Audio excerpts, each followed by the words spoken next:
This week we have the pleasure of having local hero James Reed, who is very prolific. I'm constantly reading new things by him about all sorts of topics. And this week he's going to tell us about constructive axiomatics. Great. Thanks all for coming, and thanks to the conveners for letting me talk. So this is based on joint work with Emily, Adlam, Niels, Linnemann, who are known to many or most of you. It's actually a book project. It's basically done. It's under review with OUP, but still plenty of opportunity to incorporate feedback. So we'd really value anything that you have for us. And as you can see, and as Enrique said, the topic is constructive axiomatics. This is a program which was put on the table by Reichenbach in 1924 in this book, Axiomatisation of the Theory of Relativity. And the basic high-level question with which Reichenbach was concerned is this: what does it take to understand a theory, particularly a highly mathematized and abstract theory of the kind implemented in modern theoretical physics, for example, general relativity? And you can feel the flavor of the 1920s in his answer. This is what he said. His program of constructive axiomatics offers the following answer: we must begin with elementary axioms with direct empirical content, whatever that means, we'll come back to it, and proceed to demonstrate how the entire edifice of our theory can be built up from those axioms. In that way, we come to understand the theory because we put it into complete contact with the empirical.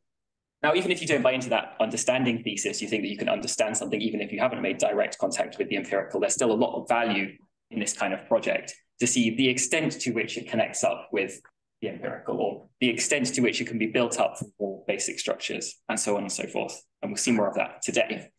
And indeed, it's for that reason that physicists and mathematicians and philosophers have continued to be concerned and interested in constructive axiomatics for the past 100 years. The problem, however, with the literature is that it's very dispersed over 3 different fields. It's often not obvious how paper A connects with paper B. It's not obvious how the history went, or what the scope of constructive axiomatics is, or the limitations of the program are. So our project is really to present the definitive source on constructive axiomatics and get all of those things on the table. So today I want to expose some of the history, results, limitations, and prospects of constructive axiomatics. What I'm going to present are various vignettes from the book, taking inspiration from Enrique's talk last term. It's going to be a drama in 4 acts. So we're going to start off with some pure history, the Reichenbach-Weil exchange about constructive axiomatics. So Reichenbach put the program on the table with this book. Weil responded to it. Spoiler alert, didn't end well. They never spoke to each other again after this exchange. So I'm going to tell you a little bit about that. Fingers crossed now. In the middle of it, I'm going to put on the table some mathematical structures which we're going to need going forward. Nothing too complicated though. Then in Act 2, we're going to fast forward 50 years, approximately, to 1972, with the famous Ehlers, Pirani and Schild constructive axiomatization of general relativity. You can see this is really doing what Weil wanted to do, but would never actually quite did. So kind of the canonical constructive axiomatization of general relativity is this one. So I'm going to present to you the general idea. I would say that up to this point, the talk is not super original to us. Actually, most of Act 1 is based on work by Rainer Schewitz and by Thomas Rickman. But it's at this point that we start giving our own views and stuff. So I'm going to put the EPS axiomatization on the table, and then I'm going to present a few different potentially serious concerns about the way that it's going, and also talk about more generally the limitations of this kind of approach and the different ways in which people have sought to modify the program potentially in order to overcome some of those limitations post 1972. In Act 3, I'm going to step back a little bit and talk about constructive axiomatics more generally. I'm going to present to you a taxonomy of different varieties of constructive axiomatic approach and show you where EPS fits into that. And then I'm going to try and connect up the program with some other topics of interest. So we talk about more in the book, but here are a few which I think are of extra interest. So constructive mathematics, principal and constructive theories in the sense of Einstein. Obviously, not great terminology. This means something very different to that, but I'll come on to it. Constructive axiomatic theories are more like principal theories, not constructive theories. You get it though. And finally, the empirical interpretation of physical theories. And then in Act 4, we're going to try and do some new stuff with it, or I'll sketch to you the kinds of things which Niels and Emily and I try to do. So one natural thing that you might ask is, well, EPS start off with very classical axioms to anticipate about the motions of test particles and light rays, classical, both construed classically. But what kind of spatiotemporal structure would the program spit out if you were to input something a little bit more quantum mechanical at the start? Likewise, if I input something that looks more non-relativistic, what kind of stuff does the program chuck out at the end?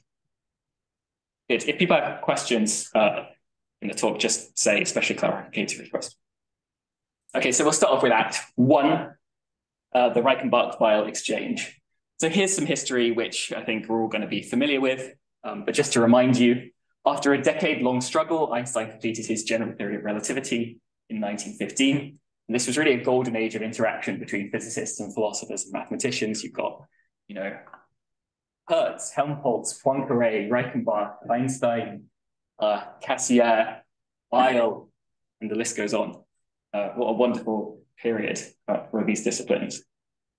One set of questions which was of widespread interest is what it is to axiomatize physical theory. This is something that Hilbert was interested in. Given that it was so mathematically precise, general relativity was thought to be an ideal testing ground for these kinds of questions. Reichenbach, the great man himself, was interested in these things. So here he enters into one corner of the boxing ring and in the other corner of the ring. And Weil also interested in the very same questions. And here's the book. So it was in this book that Reichenbach drew the distinction between deductive axiomatizations of physical theories and constructive axiomatizations.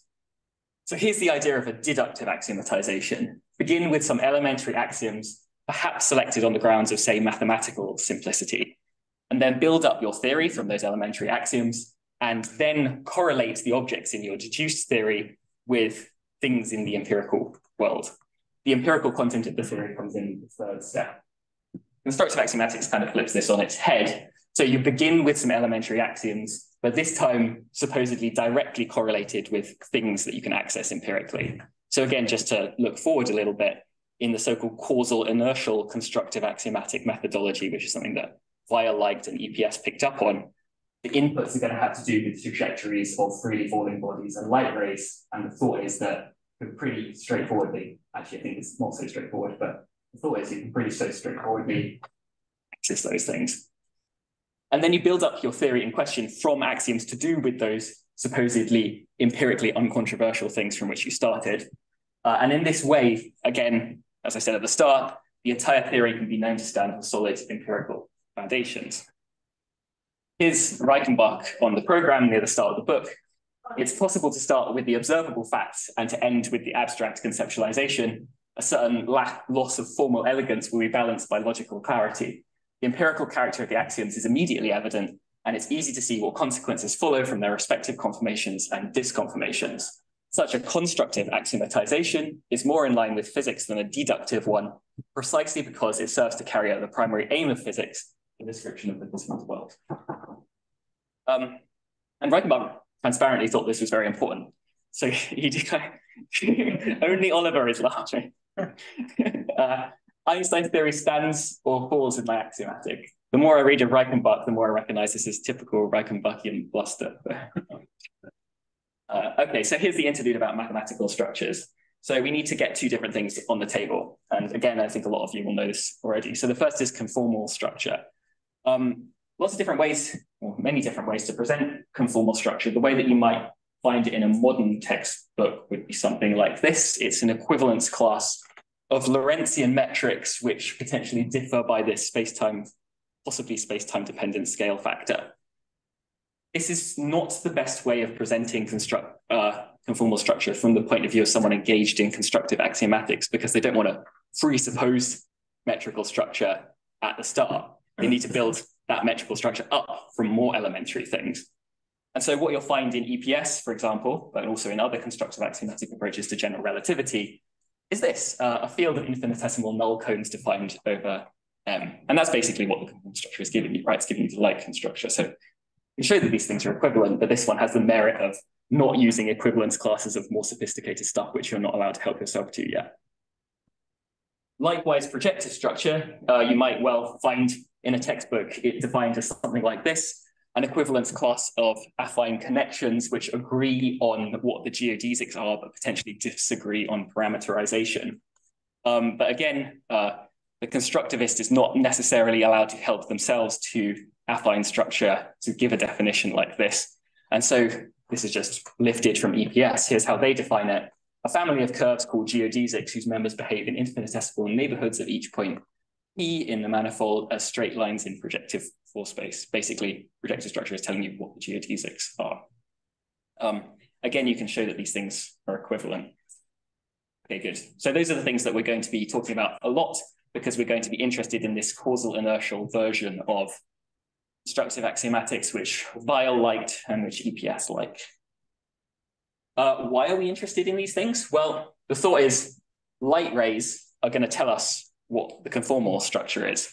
Or if I look at what the light rays are, I'm going to be able to build out conformal structure from the trajectories of light rays. Likewise, the trajectories of freely falling massive particles are going to tell me what the projective structure is. And then there are various theorems, again going back to Weil in 1921, about how projective and conformal structure interact with one another to yield ultimately Lorentzian metric structures, which we want. So here's a theorem which seems relevant. This is taken from Malament, but it's actually a special case of the theorems which Weil proved in 1921.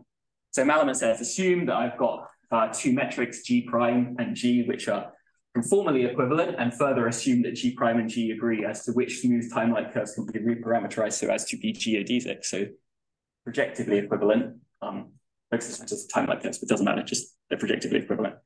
Then this factor omega is constant and they're the same metric up to a constant. As I say, this is a special case of something that Weil proved. Note that this is a uniqueness result. So a given Lorentzian metric is fixed uniquely by its associated projective and conformal structure.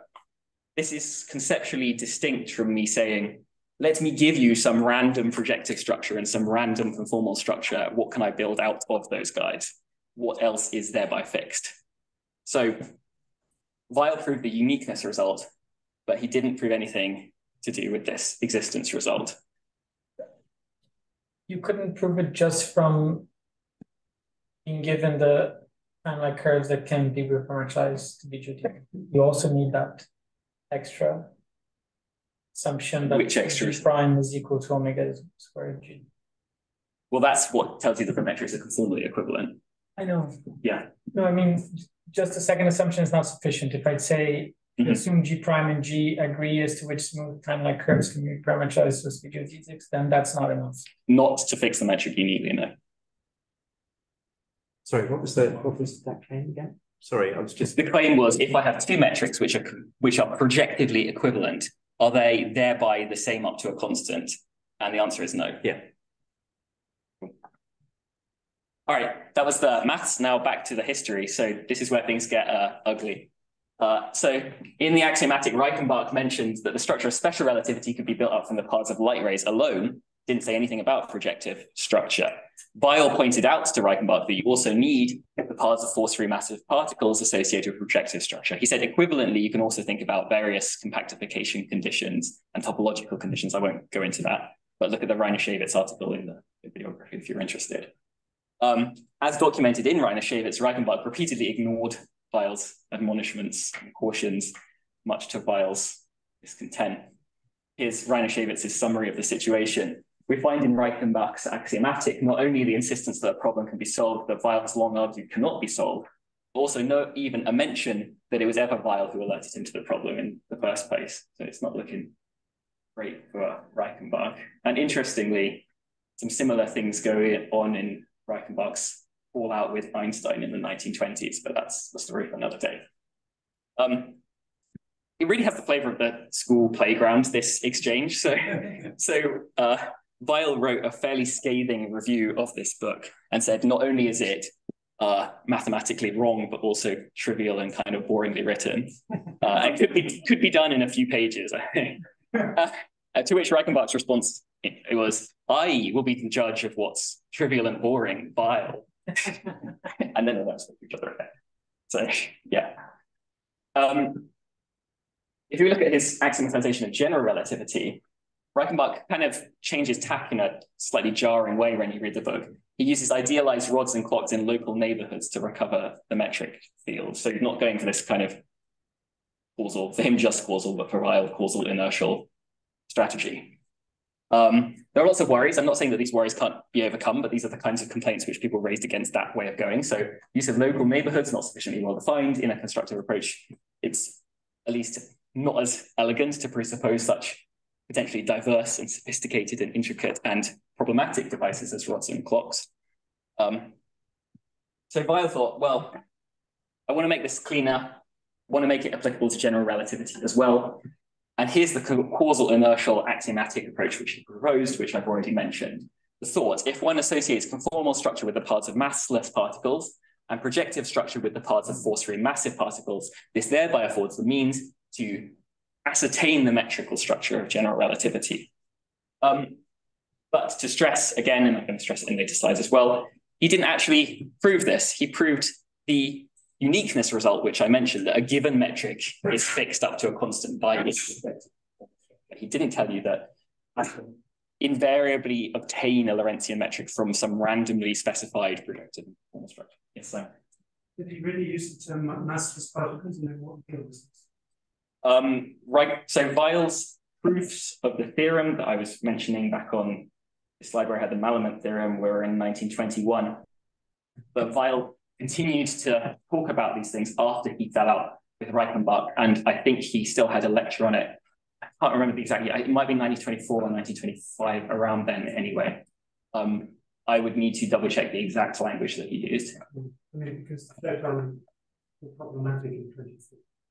It's not problematic. Yeah. Rapidly became not.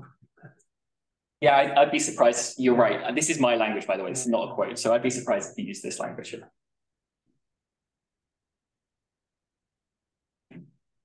I mean, Weil, so it's right that a compatible projective and conformal structure fixes a unique Weil geometry. Yes. Right. And he knows that. Mm-hmm. He's proved that. So he knows that in general, you don't get a Lorentzian metric out of conformal and projective structure. Mm-hmm. But he doesn't fill in the steps earlier on to obtain the projective and conformal structure from elementary. Okay, I see. You could talk more about Rob and the idea of your beforehand he believed that just causal would do it for SR, but maybe. Yes, we can talk. I've had conversations with Adam about this. Yeah. Okay, so EPS axiomatization fast forward to 1972. So here we have our players in this act, Schild, Pirani, Ehlers. So Schild, I think, born in Turkey, but moved to Germany, but then emigrated to Canada before the Second World War, where he supervised Pirani.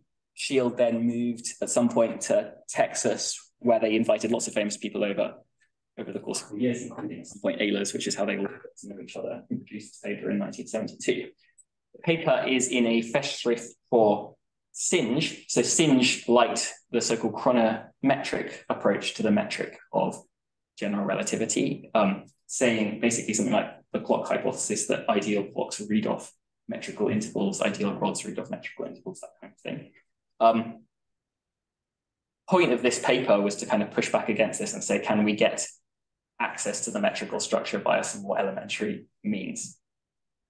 This is very much, well, this is the constructive axiomatization of general relativity that Weil went some way to doing, but didn't completely do. So EPS lament the complexity of founding an axiomatization of the theory of relativity on objects as complex as rods and clocks. They take the causal inertial constructive methodology as their starting point, they seek to prove the existence result, but they do more than this. They build up differential structure of the manifold from elementary axioms. They're concerned with how one tracks massive and massless particles in order to build up the projective and conformal structure. Just said this, they demonstrate the existence claim. Okay, just as an aside, this is potentially a Pandora's box, but I think this is very much in the spirit of the Aufbau as well. Of course, there are very many different ways of reading Carnap, and don't really want to get into it, but if you just read this passage, it sounds like what they're doing. So in the Aufbau, Carnap says to reduce A to B or C, or to construct A out of B or C, means to produce a general rule that indicates for each individual case how a statement about A must be transformed in order to yield a statement about B, C. This rule of translation we call a construction rule or a constructional definition. By a constructional system, we mean a step-by-step ordering of objects in such a way that the objects of each level are constructed from those of the lower levels. Because of the transitivity of reducibility, all objects of the constructional system are thus indirectly constructed from objects of the first level. These basic objects form the basis of the system. This is what's basically going on in EPS as well. They start off with a very impoverished structure of basically a set of points, and they impose empirically motivated axioms, often in the form of definitions, to arrive at richer structures. From the Aufbau. Yeah. Oh, this is annoying. You can't. I wanted to print it. I spent like a good hour trying to print this off to give handouts, but Pembroke changed their printing system, so I wasn't able to, but you can basically see what's going on. So they start off with a manifold M, which is not a manifold. They call it a manifold, which is confusing. It's just a set of points, and two subsets of the set of points, or sets of subsets of the set of points, which they call P and L, which are ultimately going to be the trajectories of massive particles and the trajectories of light rays. They impose on P and L empirically motivated axioms such that they arrive at projective structure from P and conformal structure from L. They then impose some more axioms to guarantee that they are compatible, which means basically that these trajectories from the projective structure are filling the light cone from the conformal structure and not going outside it. That gives you a Weil metric. They then wave their hands a bit about what's known as the second clock effect. I'll come back to this. This is identified as one of the most problematic steps in the program. Once you eliminate the second clock effect, you arrive at the structure of a Lorentzian geometry. So the thought is, you know, I used the motions of freely falling bodies and light rays to arrive at what I wanted to, the kinematics of general relativity. Yeah. James, it's my ignorance, but I think I'm going to get hung up on it. Couldn't I take the light cone to be given just by the closure of the set of all trajectories of massive particles? Mm-hmm. Why do you need a separate thing for the light rays?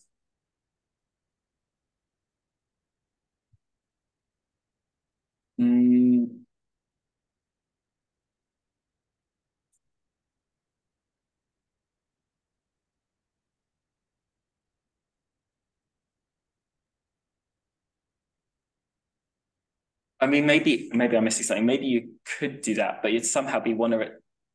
This is just giving you a set of time-like geodesics, basically. You somehow want to make an extra mathematical move to like define a light cone as the thing which wraps them or something. And maybe that's something that you could do. But is the light cone also giving you null geodesics? Yeah. Because part of the compatibility is the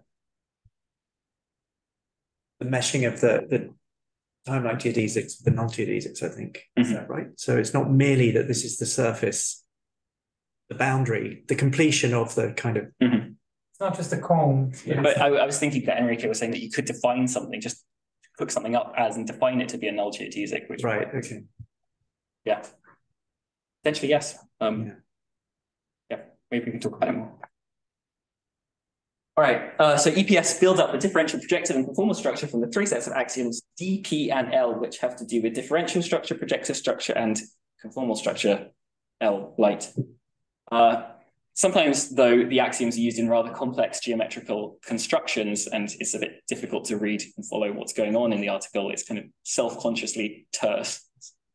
And other times you can worry when you look at the axioms, they're ruling things out by fiat, that maybe the axioms are a bit too restrictive, or in some ways not completely motivated by empirical goings on, and ruling out certain kinds of geometries without explicitly registering that that's what's going on. So some careful analysis and assessment is called for. So Emily and Niels and I wrote a walk through to the axiomatization where we try and prove all of the proofs more explicitly and identify where you could have alternative avenues, which EPS lock off without necessarily telling you.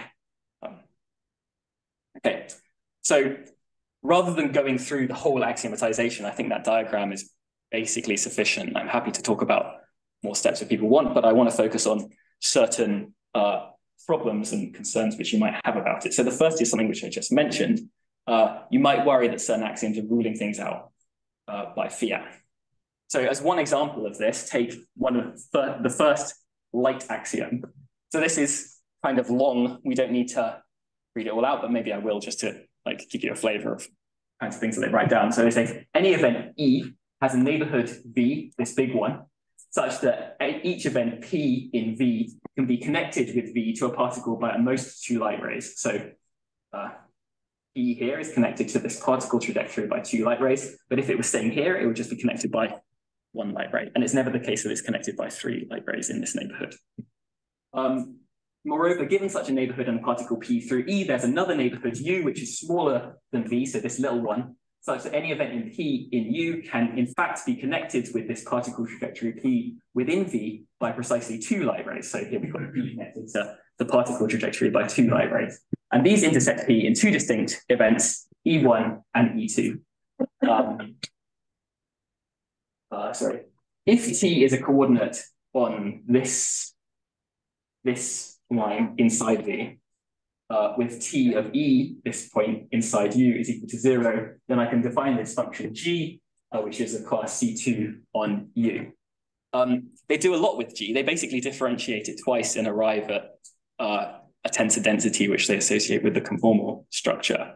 So a question that you might ask is, why does it have to take that particular form? And where did the empirical motivation for that particular form come from? In fact, if you make G a function both of coordinates and their derivatives, and no reason not to do that, you arrive at a Finsler function, which ultimately, if you continue to grind the machinery, gives you a richer class of spacetimes than Lorentzian geometries, known as Finslerian geometries, where the line element can be functions of coordinate derivatives as well. This is all gone through in elaborate detail in this quite recent paper by Lamersel and Perlich. So they start with a coordinate on P. So what are you differentiating the x coordinates with respect to? You have coordinates elsewhere as well. That you don't need it for this definition. Okay, so why not make the... They're just saying so you've got some, parameter for a curve. Then I just with that parameter I can define this thing for every point in the neighborhood.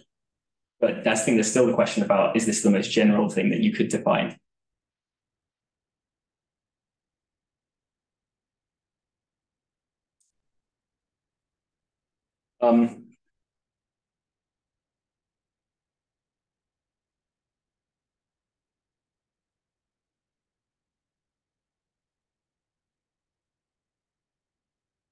It's just that, supposing I've got a coordinate and a curve seems less committing than saying I've got, is it 4-dimensional, some general coordinate system for the neighborhood? Yeah, I think there's more to say here. So the next thing that they do, they then assume that there is the whole region is coordinatized, and then they take twice like the normal d mu d news of G to arrive at something which they then prove is a tensor density. I think the thought would be that if you make G not take this form, then the thing that you arrive at would not be what they say it is in their case. Does that help, or am I? Well, yeah, no, it does. Okay. Here's another one. So axiom P2, for each event E in M, there exists a coordinate system defined in a neighborhood of E and permitted by the differential structure introduced in axiom D3, such that any particle through E has a parameter representation with d2x by du squared is equal to 0. But this holds for symmetric connections only. So there's a worry that writing this down and basically assumes that you can make connection coefficients vanish, so eliminating torsionful spacetimes on the sly. And here's the most famous one, the one that most people have written about, which I mentioned earlier, elimination of the second clock effect. So just to remind you, Weyl geometries in general have both curvature and non-metricity. And curvature geometrically basically means you can transport two vectors of a vector along two different paths. If the vectors don't point in the same direction anymore, the space is curved. Non-metricity means if I take these two vectors and transport them along two different paths, they don't necessarily have to be the same length when I bring them back together again. If you're thinking about time-like vectors, then one often takes that time-like vector to be the stand-in for the rate of ticking of an idealized clock. So when I transport these two time-like vectors along two different paths and bring them back again, if the lengths are different, then that's what people mean by the second clock effect, because what it would basically be telling you is that the clocks, when I bring them back together again, aren't ticking at the same rate anymore. The reason that this is called the second clock effect is because the first clock effect is basically the twins paradox. So when I bring the two clocks together again, they've elapsed different amounts of time, but they still tick at the same rate when you bring them back together again. This is a situation in which they might still read off the same, have elapsed the same time when you bring them back again, but one is now ticking faster than the other one. If I rule out the second clock effect, I specialize from a Weyl geometry to a Lorentzian geometry. And what Ehlers, Pirani, and Schild say about this is not wrong, but it's not necessarily in the causal inertia spirit from which the project began, because they basically just say, like Einstein did in his interactions with Weyl, we don't see any second clock effect, so let us rule this out. And of course, perhaps this is justified on empirical grounds, but there's a sense in which it runs counter to the declared ambitions of Ehlers, Pirani, and Schild, which was not to do anything with clocks. So here's the second. They don't discuss replacing that by anything. No, but others have taken up the challenge. Mm-hmm. So here's another worry.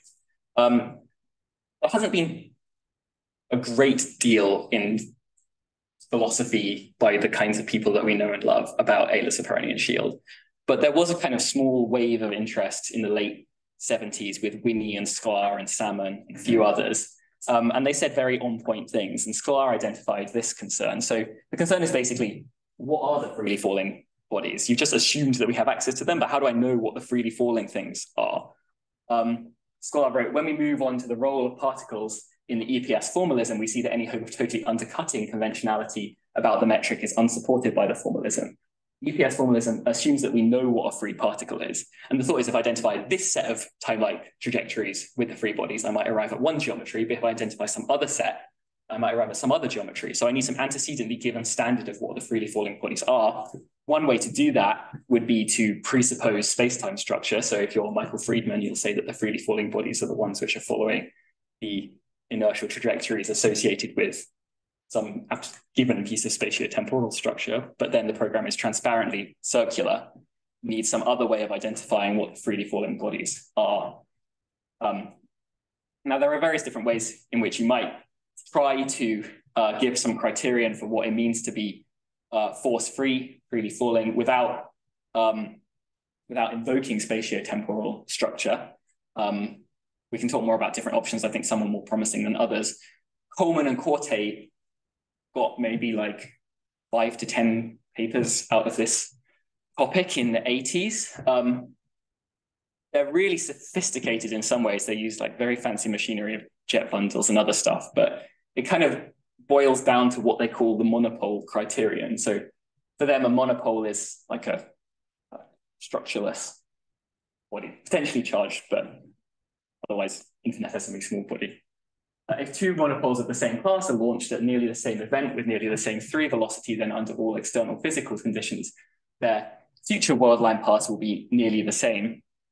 What they're doing with this is this. So if I've got two particles which are following roughly the same trajectories, then they say they should be classified as being subject to the same force.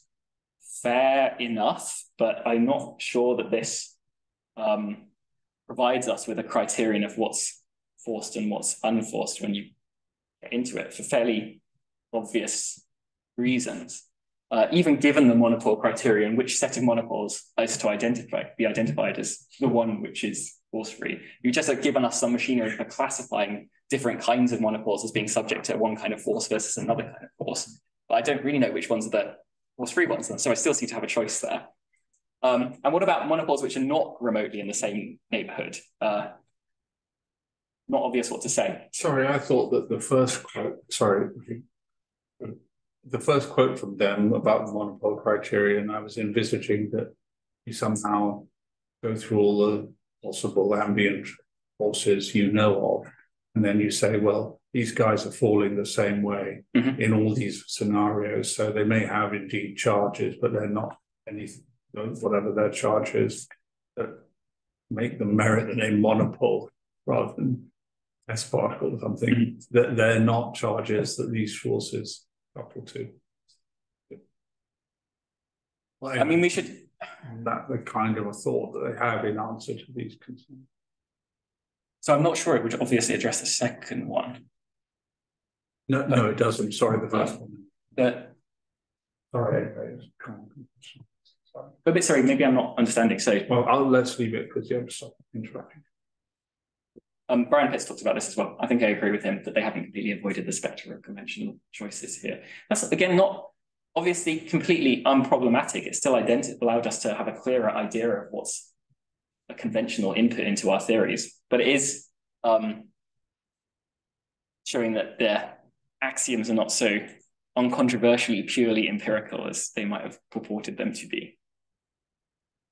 Let's just bullet point a few more possible limitations of EPS. So the first is no dynamics. They allow us to recover the kinematical structure of general relativity in the sense that they give us a Lorentzian metric.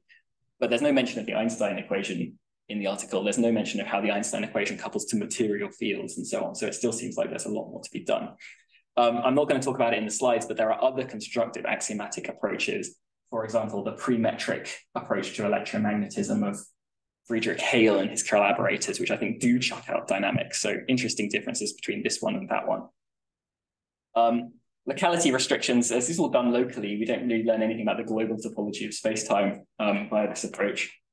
Here's one that I haven't mentioned so far. They often assume that things are C-infinity differentiable, but why? Why is that motivated empirically? Thereby seeming to rule out kind of low regularity GR scenarios again, basically by fiat. And I talked about this one, so non-constructivist in the sense that, or at least non-causal inertial constructivist in the sense that what they say about second Clock effect isn't in that spirit, really. So later modifications to EPS, there have been a bunch, but here are some noteworthy ones. So Woodhouse seeks to constructively axiomatize the topological structure of the manifold. Ordrecht and Lamazal, and I'll come back to this, seek an alternative constructive axiomatization which takes quantum mechanical waves qua solutions to the Schrödinger equation as their inputs. Clearly, that's less empirically motivated than standard EPS. The apparent, and this tracks what Jeremy was asking about a couple of questions ago. So the apparent reliance on primitive clocks in the EPS scheme when they're dealing with the second clock effect was supposedly circumvented by Perlich and Schmidt when they gave a clock criterion in Weyl spacetimes. We're actually a bit unconvinced by that. They give us a criterion for when I would have a good clock in a Weyl spacetime, but they don't actually give us the clock explicit construction of said object. So it still seems like there's a gap to be bridged there. Yeah, well, how's that related to Weyl geometries? So EPS are basically saying that by imposing the no second clock effect condition, they take us from a general Weyl geometry to an integrable Weyl geometry, but on the orbit of the Weyl symmetries of a Weyl geometry, there's always, of an integral Weyl geometry, there is always a Lorentzian geometry. So basically you've got Lorentzian geometry by imposing integrability, by imposing no second clock effect. But they've basically done that by just saying we don't see a second clock effect. It would be nicer if you're following through with just dealing with freely falling particles and light rays to give me a construction of a clock using those guys in Weyl spacetime and show that there is no second clock effect. And that's what people often say that Perlich did. All right, so constructive axiomatics in context. We're stepping back a little bit now. the first thing that I would like to think about is different varieties of this kind of approach. So far, we've focused on a version which you might say is intuitive rather than theoretical, in the sense that the empirical content of the axioms is supposed to be ascertainable immediately on the basis of experience without recourse to theory. I'm not saying this is actually true, but this is what I'm saying. And linear rather than iterative, I systematically built up richer and richer structures by imposing more and more conditions on the stuff initially quite impoverished with which I began. But you might try and liberalize both of these. So when it comes to the first, what does immediately amenable to experience actually mean? So surely there's a spectrum of possibilities here. So on the one hand is somewhat forgotten program in mid-20th century German philosophy of science called protophysics. Just out of interest, how many people have come across protophysics before? Yeah, not that many. The old guys. So I think not super popular for various reasons, partly sociological, which I won't get into, maybe in the pub. But the general idea is meant to be that you really build off with things which are as elementary as possible. You build up with, for them, operations in your Husserlian phenomenological Lebenswelt, operations about like rubbing bodies together to construct something which looks flat, and gradually building up a notion of a more abstract notion of a surface from that, and eventually arriving at Lorentzian geometries. So that's nice. I say Lorentzian geometries, and this is also a reason why it's not super popular. A lot of those guys didn't like general relativity. Anyway, we'll talk about that more. That seems even more intuitive than EPS. But on the other end of the spectrum would be, for example, this Lamarzel quantum version of EPS, where you start off with like wave functions as solutions to the Schrödinger equation. That's like much more on the theoretical end in EPS. So there's really a spectrum. And at some point, I think things just stop being constructivist, and it's not super obvious where that is. There's also a possibility of not a linear approach, but an iterative approach. Martin Carrière has a nice discussion of this. I would generally recommend Carrière as one of the best people to talk about all of the issues which I'm discussing today. Again, in the bibliography, if people are interested. So here's what he says here. So here's the idea of an iterative approach. One starts with an arbitrary geometry in the correction laws and determines physical geometry on its basis. The geometry obtained, however, does not generally coincide with the one used for the corrections. So in the second step, one employs the improved version of geometry to carry out corrections and then repeats the whole process until an agreement is reached between geometry entering into the corrections and the geometry obtained by performing measurements with the according corrected rods. He's talking about rods and columns. If this procedure of reciprocal adaptation indeed yields convergent results, the geometry that finally emerges is independent of the one used at the start and is furthermore identical to the one obtained by exploring the coincident behavior of transported rods in perturbation-free regions of space-time. So we can reasonably consider the resulting geometry as the geometry of space-time. So this is the idea whereby you revise the things from which you started rather than iteratively building up from those things without ever so revising them. But just to give a 2x2 grid of options. So on the linear spectrum, I've already said that on the one end, the most intuitive, you might have protophysics, somewhat close to that original EPS. Further on the theoretical end of spectrum, EPS with quantum matter a la Aldrich and Lamarzel. On the iterative intuitive approach, I think that, like, people can correct me if they disagree, but Hassop-Chang's inventing temperature seems to fit this. You start off with very basic observations about the world, and you end up iteratively constructing more and more sophisticated notions of thermometry and notions of temperature and so on. I think that fits this, but interested to see if people agree. Theoretical, one example would be the spin to bootstrap of GR, where you start off with a Minkowski metric and a spin to field on it, and you look at its dynamics and you realize that you need to include self-interaction terms and iteratively add more and more self-interaction terms until you arrive at something which is equivalent to some solution of normal GR. Maybe a point for the Q&A, possibly thinking back to a year ago, Sam Fletcher's views fit here. But we can talk about it. All right, so connections with some other stuff. So first, constructive mathematics. I think the analogy should be fairly clear, and it's perhaps no surprise that some of the biggest proto-physicists, for example, Lorentzian, who, by the way, was also a John Locke lecturer here in the 70s, but on politics and ethics rather than anything to do with physics, they were also constructivists about mathematics. So to remind you, constructive mathematics is agnostic about the law of excluded middle. They don't like proof by contradiction.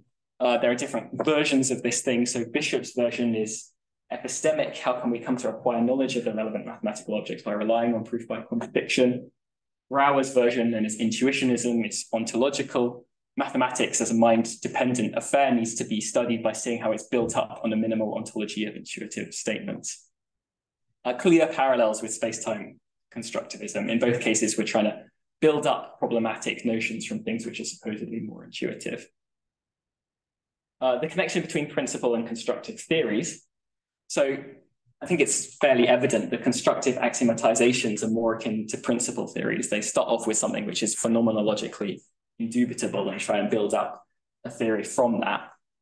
You might worry that that casts aspersions over the whole project, but I don't think so. Attempting to set whatever theory that you're looking at, in this case, general relativity, on firm empirical footing, or seeing kinds of empirical phenomena which would allow you to fix structures that you're interested in, is consistent with attempting to identify some deeper physical explanations to why that theory holds. And it's also, I think, in the spirit of the kind of reawakening of the merits of principal theories, which, for example, Grimbaum talks about in the context of quantum mechanics. Finally, empirical interpretation. So how to link a formalism of a theory to empirical data and thus to the world. So as I've mentioned a couple of times now, often when you look at GR textbooks, it's interpreted via fixed chronometric correspondence principles. You'll find these not only in Singe, but more recently in Mellerman, where he just says that ideal rods read off intervals of the metric along their trajectories. EPS are definitely not doing this. They're purporting never to mention clocks. They're incrementally generating ever more fine-grained correspondences with the empirical world, starting off only with a basic ontology in terms of a set of events. I think I haven't reached my full and conclusive views about this, but interesting to compare with the kinds of things which Harvey would say about the empirical content of general relativity as well. So here's one slide on this, but there's probably a lot more to say. So another approach begins with the local validity of special relativity and bootstraps from this to general relativity. So, for example, Lemkel says the strong equivalence principle, this local validity of special relativity and general relativity, is what allows us to forward or connect general relativity with the physical world. It involves a trickling up of the interpretation of special relativity to general relativity. That's clearly more theoretical because you're kind of presupposing the entire theoretical architecture of special relativity when you're supposed to be affording general relativity is empirical significance. But on the other hand, maybe one advantage is it doesn't rely on this kind of particular impoverished structure of these particular trajectories to do with light rays and freely falling particles. You use all of the data which locally led us to think that special relativity is true, and then you think about how that might force your hand in ultimately believing in general relativity. I can say more about this. Another person that's written some nice stuff about this recently is Guy Hetzroni, who spoke about the seminar a couple of years ago. All right, so last act. How might I tweak the inputs of something like the EPS construction, and what might I thereby obtain? So let's start off with quantum mechanical inputs.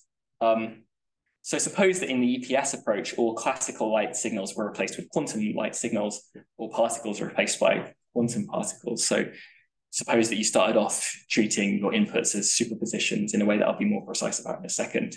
What would I thereby obtain? One thing that you're probably going to have to deal with here is superpositions of spatiotemporal structures. And then you have various philosophical issues that you need to contend with, namely, how do I identify points in this term of a superposition of spatiotemporal structures with this terms in some other, space-time points in some other part of the superposition? Sorry, that was the next slide. But anyway, just to say, like, clearly this is going to be less empirical, again, than EPS, because we can't observe the whole superpositions, but it's nevertheless still an interesting thing to contend with. We have lots of reasons to believe that quantum mechanics is true, so it would be interesting to grind the wheel and see what we get out. And just generally, it's fun. So one of the things which Adlam and Linnemann and I do is start off not with just particle trajectories like this, but with branching trees, one-dimensional non-Hausdorff manifolds. What happens if I chuck that into the EPS construction? What do I get out? Just kind of fun to do these things. Right, so this is the thing that I was saying before. There are some philosophical things to contend with, like I need to identify or have something to say about point identity across branches when I'm dealing with spatiotemporal superpositions. There's a lot that could be said here.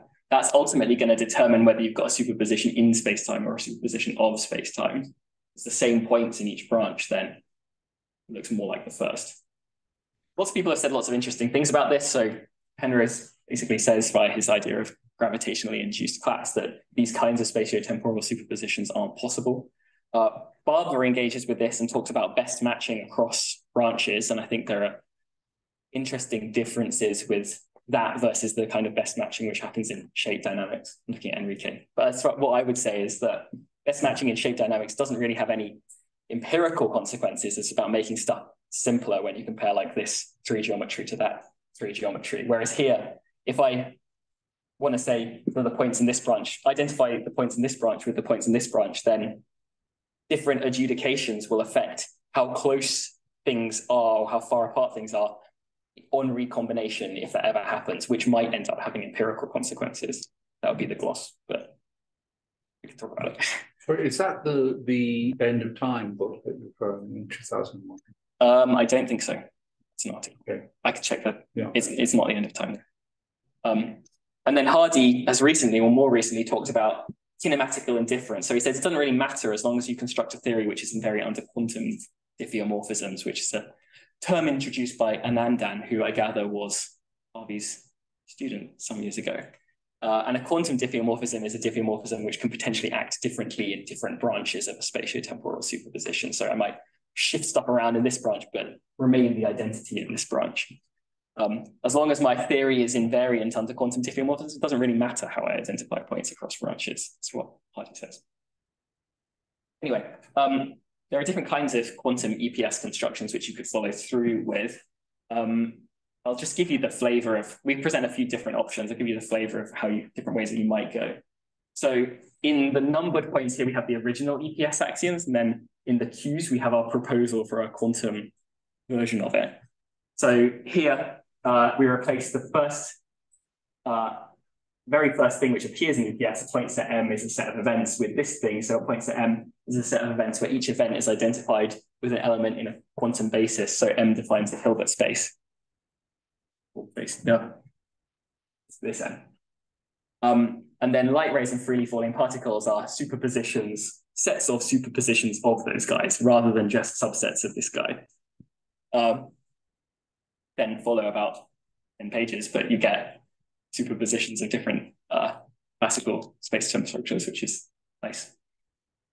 There's another way that you could go, which is more in line with this. So just start off with something which looks more classical, but not quite as classical as this. So start off with branching structures for your projective structure and see what happens. So you say every particle is a one-dimensional non-Hausdorff manifold. Grind the wheel there and you get non-Hausdorff manifolds of the kind that people like Joanna Luch and Thomas Pacek and others are interested in. I'm gonna just skip this.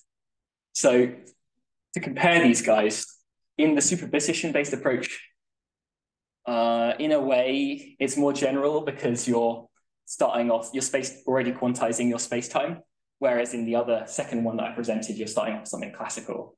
But in another way, the second is more general because it's not presupposing anything quantum mechanical in particular. So I think these are just different ways that you can spin it. One isn't right or wrong, it's just different ways that you can go. Yeah. What are we branching in? Is this a particle in the vertical direction time? Or? I suppose so, but you're not meant to be assuming anything. Remember that in the original EPS construction, a trajectory is just a subset of the set of points, and then you gradually impose more things such that this ends up being a time-like geodesic. In the same way as on the left. Mm-hmm. Okay. Mm-hmm. So this is, yeah, it gets a bit fiddly, but this guy is ultimately going to be the sum of all the individual subconstituents, which you still draw from M. Cool.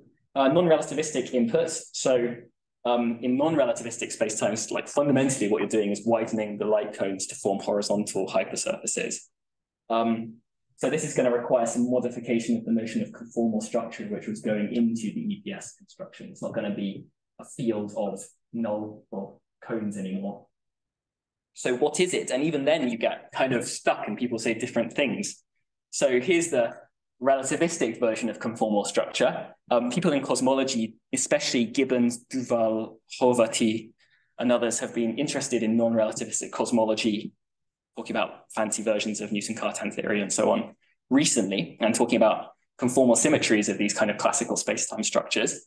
And what Duval and Horvath propose, by the way, Neil Jura and I wrote kind of like a B-side paper about this, but then I don't really like that paper because it turned out that these guys have done it like way more generally anyway. So just read that. So Duval and Horvath propose something like this, which is super intuitive if you've already got access to these structures, because basically the direct analog of this. So it's an equivalence class of spatial metrics and temporal metrics, which might differ by these, again, space-time dependent scale factors. Sounds good. But how to do it in the way where you don't use what you're ultimately after. So how to do it in the kind of 1.2 way. What Ewan and Schmidt propose in the paper in Journal of Mathematical Physics is something like this. So it's basically the projective structure in the hypersurfaces. It's not so obvious to me that this is equivalent to that. This guy's surely going to change when I do scale transformations. So I'm already getting a bit worried. This is, by the way, the last part of the book, which we haven't done yet. So questions, are these guys equivalent or not? Is this actually a good candidate for Newtonian conformal structure? If anyone can come up with anything better, please say. But anyway, using that second thing, here's what Ewan and Schmidt say.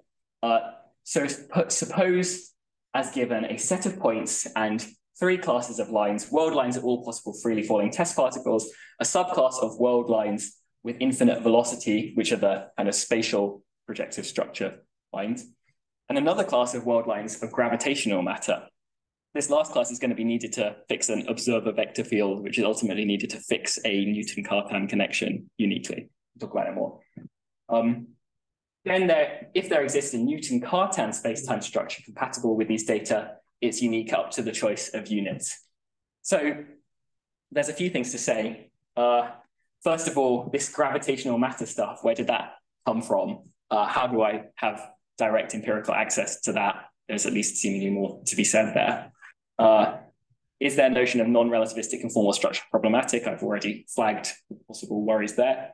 And again, this isn't really doing everything that EPS do. It's just presenting you with non-relativistic projective structure, non-relativistic conformal structure, and proving something like the Weil theorem, but it's not doing the full EPS construction. So I think this is yet to be achieved, but I think we'll probably do it. Give me a spare week at some point. And then the book will be done. Cool. Okay, so let me summarize. So constructive axiomatics seeks to build up a given theory from experimentally acceptable axioms. We saw problems with Reichenbach's original approach. He just assumed, Henrique, your light is on. Reichenbach's original approach. EPS generalized Weil's work into a full constructive axiomatic program, but there are open questions about what EPS achieve, and we're getting clearer on what the specific things to hone in on as problems are. We've seen constructive axiomatics in a broader context in terms of different kinds of constructive axiomatic approach and how it connects with some other issues, and sought to modify EPS for quantum and non-relativistic inputs. So I will stop there. Thanks.